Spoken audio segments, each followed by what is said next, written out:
I could feel the room shrinking around me, as if the walls had decided they were done pretending to hold. "You've ruined everything," Marco said, not loud, not wild, just precise, like a verdict read off a card. "I never wanted this." He folded shirts without looking at them, each crisp square landing in the open suitcase with a quiet slap. We'd been together 6 years, married for 3. Kids were a hazy someday, a maybe after the promotion, a maybe when we move, a maybe when life makes more sense. Then the missed period. The nausea that wasn't flu.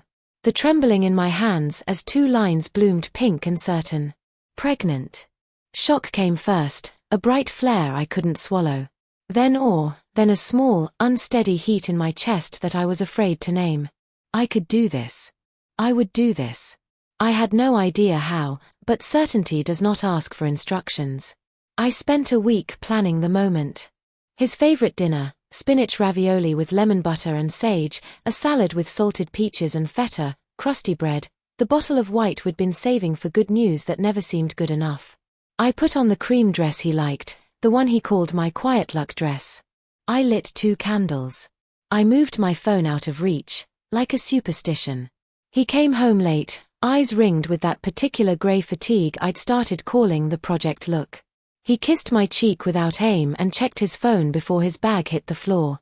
A message preview flashed and vanished. He tapped the screen to wake it again, then turned it face down as if I might interrogate it under a lamp. We ate. Or rather, I watched him saw the ravioli into shapelessness. He kept glancing at the clock, at the dark window, at the phone he'd flipped over as if it had a pulse we could all hear. I told myself stories, a deadline, a vendor who never emails before midnight, a team failure he'll have to clean. My fork found nothing but air. After dinner I reached for his hand. It had always been our signal. "Listen to me. Hear this." "Marco," I said. "I'm pregnant." Silence. Not the thoughtful kind. A vacuum, and in it, a thin rattle I realized was my own breath. His face moved through confusion into comprehension, and then into something I'd never seen on him, a cold, exacting anger that felt older than both of us. "You've ruined everything," he said again, calmer this time, like he was relieved to say it out loud. "I didn't want this, Lena. I never did." I thought. The words caught like fabric on a nail. "We talked about it." "Not now, but." I said what you needed to hear. He closed the suitcase. The zipper's sound was indecently loud. I was trying to keep us steady, get through the mess at work. Children were never part of my plan. The room tilted. I put my palm on the table to stop the slide. The candles burned small and earnest between us, as if they could light an argument into a gentler shape. "Is there someone else?" I asked. The question freed itself before I could catch it. His eyes didn't flinch. Sienna. The name was a key turning in a lock I hadn't realized I was guarding. His colleague. The one whose ideas arrived fully assembled, whose laugh at work dinners always came a couple beats after his, like she was sinking to a tempo only he could hear. I had told myself not to notice how often she showed up in his stories. I had told myself I was reading stage directions that weren't there. How long? I was surprised at how evenly I asked. "Since spring," he said, looking at the finished suitcase as if considering the geometry of it. "It wasn't supposed to be, it just happened. Nothing just happens. Things are built in glances and delays and what you don't say when you should." He carried the suitcase to the door. No apology. No scramble for dignity. He paused with his hand on the knob and looked around our apartment like a guest who liked the art but wouldn't ask the price. Then he left, and the click of the door landing was at once tiny and total. Silence came down like a soft, heavy blanket. I could hear the refrigerator hum, the tick of the hallway radiator, my own uneven breath. I stared at the plate where his dinner cooled into a darker version of itself. I stared at the chair he had just been sitting in, as if his shape might still be there if I looked hard enough. I reached for my phone without knowing I had. My thumb found the first name I would always call. "Nora," I said when she answered, and my voice broke on her name like a wave on rocks. "I'm coming," she said. I could hear her already moving. Keys, a door, her breath climbing stairs I knew by sound alone. She was at mine in 9 minutes. She'd been counting, too. She let herself in the way I let her, like the boundary was a polite fiction for other people. She found me at the table with the candles burned down to nubs and the bottle of wine unopened. "Tell me," she said, and put both hands on my shoulders like she might have to hold me inside my body.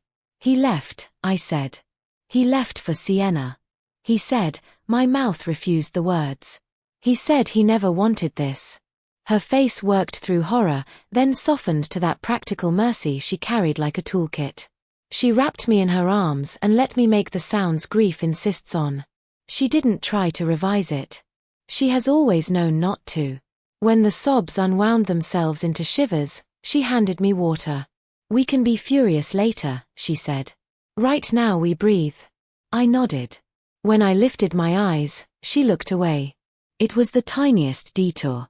A blink too long, a shoulder tilted to an angle I didn't recognize. "What?" I asked. It came out too quickly. "What is it?" "Lena," she said my name like a warning and a promise. "There's a thing I have to say and I can't find a gentle way to package it." The room steadied into focus. "Say it."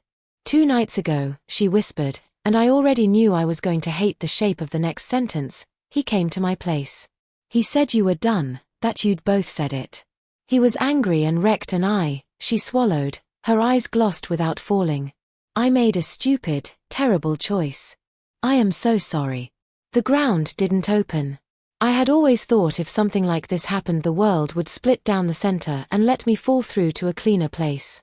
Instead, everything stayed where it was, and I had to remain in it. "You and Marco," I said. The words found a formal tone that didn't belong to me. "You." She didn't reach for me. "Yes," she said. "Once."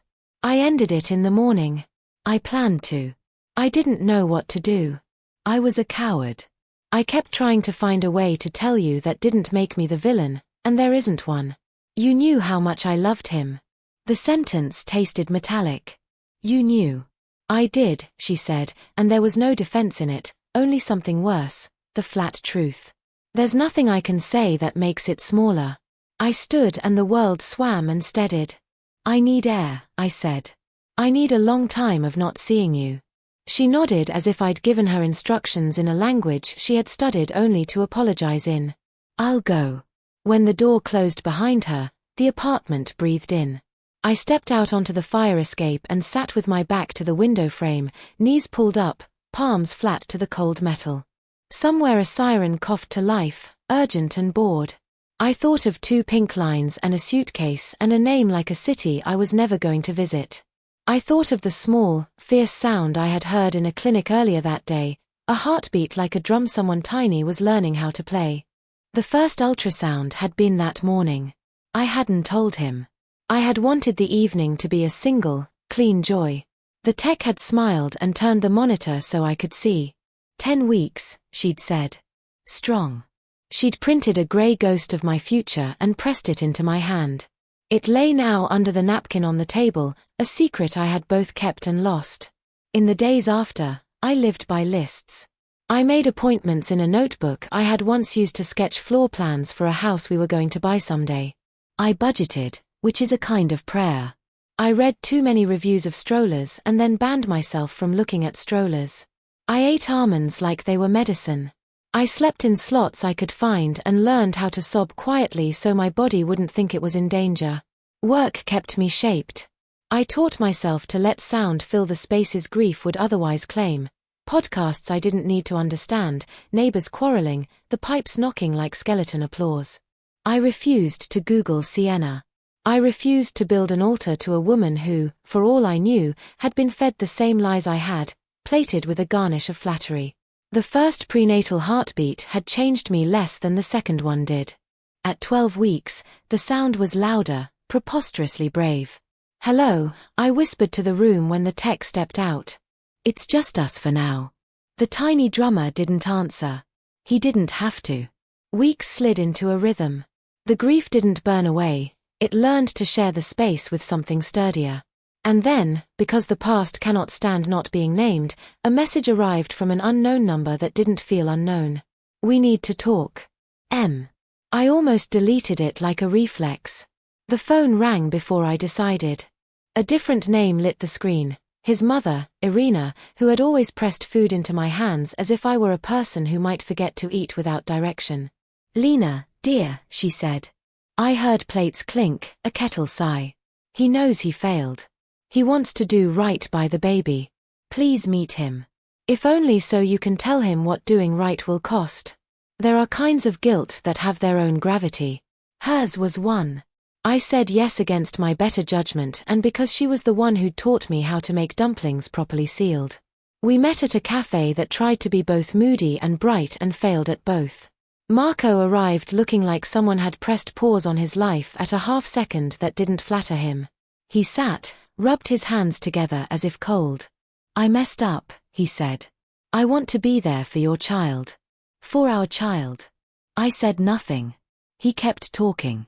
I wasn't ready. I panicked. I told myself stories about freedom I wasn't even using. I thought, he ran out of verbs. "I want another chance." "Another chance at what?" I asked. "At me. At a version of yourself you prefer." He flinched and glanced at the door like he was deciding whether to stage a dignified exit. Irina had positioned herself at a small table by the window, pretending to read the dessert menu. She was not a subtle woman. I had always loved her for it. She lifted her eyebrows at me over the laminated photo of a cake and mouthed, "Well? This is not about me forgiving you for free," I said. "It's about a child who will not be your penance or your stunt redemption. If you show up, you show up. Not when it flatters you. Not when your mother calls you brave. You're being unfair," he said softly, the way people say calm down to a fire. "He deserves a father. He deserves consistency," I said. "You can offer that if you choose. But I'm not returning to the version of us where I keep your promises alive by believing in them harder than you do." Irina watched me like she wanted to stand and clap. Marco opened his mouth, closed it, and nodded in the way people do when they've decided the argument isn't worth winning because there isn't one. When I left, the air felt thinner and kinder. I didn't expect the next call. "This is Sienna," the voice said, small, rehearsed. "Please don't hang up." I listened to the refrigerator hum while I decided to be a person who could absorb one more blow. "I wanted to apologize," she said. "And to tell you what I should have understood earlier. He lied to me. He told me you were cruel, that you mocked his ambitions, that you didn't want children at all. He made himself a victim I thought I could rescue. I'm not telling you this to ask for anything. You deserve the truth straight." I realized then how much energy I'd been spending not hating her. It was a job, and I was tired of doing it. The anger that rose now wasn't for her. It was for the story architecture, a man who was expert at placing himself at the center of other people's savior complexes. "Thank you," I said. The words didn't taste like truce. They tasted like water after salt. "I don't have anything generous to offer you, but I hear you." "I'm sorry," she said. "And I'm done." When the baby kicked for the first time, more a flutter than a declaration, I laughed out loud alone in my kitchen. I put my palm to that small insistence. "Hi," I said. "I was wondering when you'd introduce yourself." I decided then he was a he, because the idea felt right, and because naming a person is one way to build a bridge to them. I chose Leo in my head and told no one yet, guarding the name like a candle in wind. Life made its quiet adjustments. I moved to a smaller apartment with a square of yard where a future toddler could chase invincible bubbles. I rearranged work hours. I learned the precise angle my body needed to sleep without my hips complaining like old men on a bench. Nora sent texts every week. "I love you. I am here outside your door if you ever want me there again." I didn't open the door. Forgiveness is not an automatic gate, it's a lock you change and a key you might remake later. At a Saturday story time I wouldn't have gone to if the rain hadn't made the playground look like a warning, a dad with tired kind eyes crouched next to a girl who wouldn't take her hands off the book's glittery page. He was patient in the way that makes you believe patience is not a virtue but a practice. He smiled at me like we had already survived something adjacent and didn't need to name it. "Rowan," he said when the kids were building a tower out of cushions they were definitely not supposed to stack. That one is mine. The architect of chaos. Lena, I said. Mine is currently a linebacker practicing moves on my organs. He laughed in the unforced way of someone who hadn't admired himself in a reflective surface today. Later, at the coat rack, he held my scarf like it was a fragile scarf and not a rope between one day and the next. His daughter, Maya, and I said hello again the next week at the library, and the week after at the park, and then at a community fair where he tried valiantly to win her a stuffed fox and failed until the vendor took pity and gave her the small one with the crooked ear. Rowan told me his wife had died 2 years earlier after an illness that taught him more about appointments than any calendar could hold. He didn't tell the story like a trap, he told it like a fact he carried with reverence and fatigue. We started to share the easy logistics that make a scaffold. Want me to grab you an extra coffee at drop-off? I can swap you Wednesday for Friday if you need it. Do you want half my sandwich? I overestimated my relationship to pesto. I didn't realize I was falling in love until the day he buckled Maya into her car seat and then turned to kneel so he could look me in the eye without height complicating the moment. I know this is early, he said, and I know everything is awkwardly timed and you owe me nothing. I just want to say I'm here. Not because I need to rescue anyone. Because I like you. Because I like the person you are when you're holding the world steady with one hand and tossing a cracker to a toddler with the other. You're very specific, I said, and something in my chest, which had been a fist for months, unclenched a finger. When Leo arrived, he came in a rush that made the nurse say, "Look at you, overachiever," and me say a word my grandmother would have frowned at and then forgiven. He was small and furious and magnificent. I cried the whole first hour in the newly rearranged way the body invents for itself after earthquakes, not in floods, but in steady rain that doesn't want witnesses. Rowan brought a bag of ridiculous snacks and the fat paperback he'd been promising was better than sleep. He held Leo like a veteran and like a pilgrim, both. Nora sent flowers and a note that said, "I am in the cheap seats cheering and will stay there as long as you need." Irina arrived with soup and quiet instructions for how to be a person again after you have allowed part of yourself to relocate to the outside. Marco texted one line, "I want to meet him." I considered it with my whole body, which had become an opinionated committee. Ultimately I said yes, because someday I would have to answer a question whose honesty I owed to a boy who would notice everything. We met in the park 3 weeks later. Marco looked older, edges sanded by some weather I hadn't ordered. He reached for Leo and I didn't hand him over until Leo's face settled into a peace that wasn't about anyone's comfort but his own. The baby yawned with theatrical commitment. The world stayed where it was. "I'll do the schedule you want," Marco said, like the sentence came with invisible parentheses full of self-congratulation. "You'll do the schedule that works for Leo," I said. "And if you don't, you'll do fewer visits, and then none. This isn't punishment. It's logistics with a moral center." He nodded, perhaps surprised to discover that consequences could be tender. Some nights I thought about the old house we'd almost bought, the one with the lemon tree strangled in ivy that I had wanted to free like a metaphor. I thought about Nora's laugh sliding into mine like harmonies. I thought about Sienna's voice on the phone, brittle with the effort of not asking for absolution that wasn't hers to hold. Memory didn't scorch anymore. It warmed like a campfire I could sit beside, knowing where the sparks might fly. When Leo learned to sit up, the triumph in his grin made strangers smile back like we were all in on a secret, that the body's small victories are better than most awards. When he learned to crawl, he went straight for the bookshelf and chose the heaviest volume like he had something to prove. When he said ball it sounded like boll, and Rowan and I exchanged a look like idiots at the opera moved by a chorus we couldn't translate. Marco showed up. Not heroically, not badly. He learned how to fasten a diaper without treating it like bomb defusal. He packed a bag with 2 extra outfits because I made a list in his notes app and titled it "Do Not Edit." He took photos and sent them to me with captions that didn't ask for praise. Sometimes he tried to be the version of himself that offers speeches. I didn't stop him. Leo didn't care for speeches, he cared for the steady hands and the snacks. On a damp Thursday, Marco asked to talk alone, and I said yes in the way you say yes to a weather report you intend to ignore if it disagrees with your picnic. "I want another chance," he said. He didn't say at what. "You are getting the chance you asked for," I said. To be a father. I meant with you. I know what you meant, I said, and I did not sharpen it into cruelty because I've learned that some truths hold themselves sharp without help. No. He looked like he was trying to audition for regret. I let him. He would either live it or he wouldn't.